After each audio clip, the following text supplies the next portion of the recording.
எனக்கு அன்பான சகோதர சகோதரிகளுக்கு என் அன்பின் நல்வாழ்த்துக்கள்.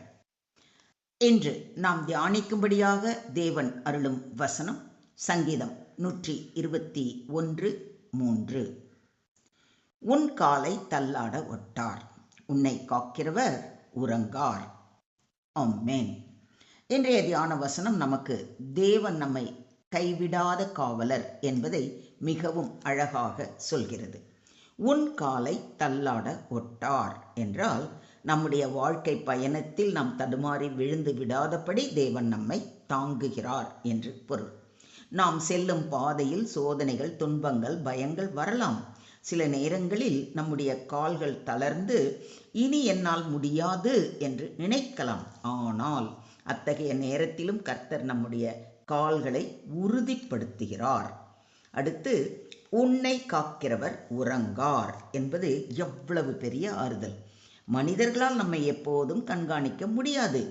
இரவில் நாம் உறங்கும்போது நம்மை சுற்றி என்ன நடக்கிறது என்பதை நம்மால் அறிய முடியாது. ஆனால் நம்முடைய தேவன் ஒருபோதும் உறங்குவதும் இல்லை, அயருவதும் இல்லை. நாம் விழித்திருக்கும் போதும் அவர் நம்மை காக்கிறார், நாம் தூங்கும் போதும் அவர் நம்மை காக்கிறார்.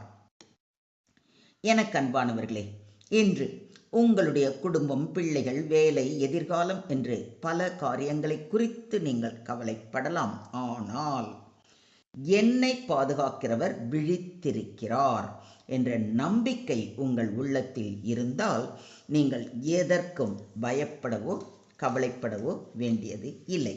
உங்கள் பாதை எவ்வளவு கடினமாக இருந்தாலும் உங்கள் காலை தள்ளவிடாத தேவன் உங்களோடு இருக்கிறார். நீங்கள் தனியாக நடக்கவில்லை. உங்கள் ஒவ்வொரு அடியையும் கர்த்தர் கவனித்து கொண்டிருக்கிறார். எனவே உறுதியான விசுவாசத்துடன் இப்படி சொல்லுங்கள்: நான் உறங்கலாம், ஆனால் என்னை காக்கிற என் தேவன் ஒருபோதும் உறங்குவது இல்லை. ஆகையால் நான் பயப்பட வேண்டியது இல்லை. என்ன, டெய்லி இதை சொல்றீங்களா? கர்த்தர் உங்கள் கால்களை உறுதிப்படுத்தி உங்கள் குடும்பத்தையும் உங்கள் வாழ்க்கையையும் பகலும் இரவும் காத்து நடத்துவாராக. தேவனுக்கே மகிமை உண்டாவதாக. ஆமென்.